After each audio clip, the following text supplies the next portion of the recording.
While the conclusion of the Civil War is preserved in collective memory as the end of a divisive national tragedy and an affirmation of American unity, to members of the Confederacy it marked an era of defeat and subsequent Northern resentment.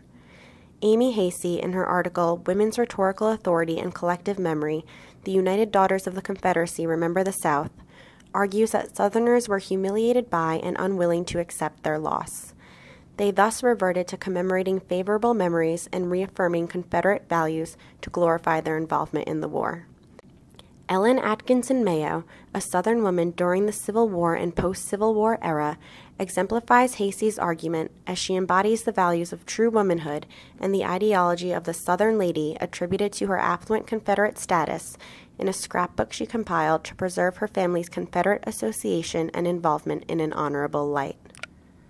Hasey describes the value of true womanhood as encouraging women to embrace 4 cardinal values: piety, purity, submissiveness, and domesticity, and the persona of a Southern lady as a submissive wife whose reason for being was to love, honor, obey, and occasionally amuse her husband. While these roles subordinated Southern women and restricted them to the domestic sphere, Hasey argues that women's self-sacrifice served to bolster the sense of Southern manhood that was lost with the Northern victory and was key to revivifying Confederate pride. In accordance with the subservience and self-sacrifice attributed to her true womanhood, Ellen Atkinson Mayo's scrapbook primarily documents her husband's achievements rather than her own. Upon opening the first page of Atkinson Mayo's scrapbook, we find 4 various newspaper clippings about her husband, D.C. Mayo, depicting him through acts of valor and nobility associated with Southern manhood. In the first 2 items, we learn of his powerful position as the owner of one of the largest tobacco factories in the city and see him glorified as a gentleman of untiring energy, indomitable will, and never-failing resources. Meanwhile, 2 other newspaper clippings serve to establish his identity as a highly ranked Confederate war hero, gifted by the state with the pen belonging to Robert E. Lee. The juxtaposition of these artifacts defines D.C. Mayo's prominent role in Southern society and his embodiment of Southern manhood, while linking his commendable qualities to his role as a Confederate war hero. Atkinson Mayo's preservation of her husband's memory as successful and praiseworthy serves to gloss over his role as a defeated soldier. Other than newspaper clippings and memorabilia surrounding her husband, Ellen Atkinson Mayo predominantly saved poems in her scrapbook that reinforced Confederate pride and asserted the importance of the cardinal values of true womanhood and the ideals of the Southern lady in memorializing the Confederacy.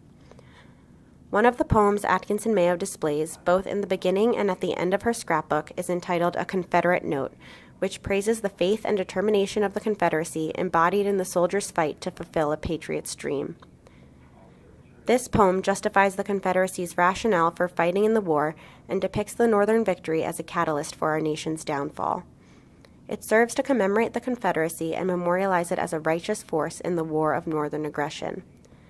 While A Confederate Note glorifies men's efforts on the battlefield, poems written to Atkinson Mayo by her friends and her husband in the later pages assert women's roles in relation to establishing Confederate honor. Handwritten poems dedicated to her, entitled Modesty and Constancy, depict how affluent Southern women were expected to behave and how through embracing such values as modesty and constancy, wives contributed to the prosperity of their husbands' valor and esteem. We see through Atkinson Mayo's emphasis on her husband's successes in her scrapbook that she answers the call to meet such expectations. Although these poems serve to define gender roles that Atkinson Mayo embodies, the scrapbook does not include any artifacts that are specific to her individual identity.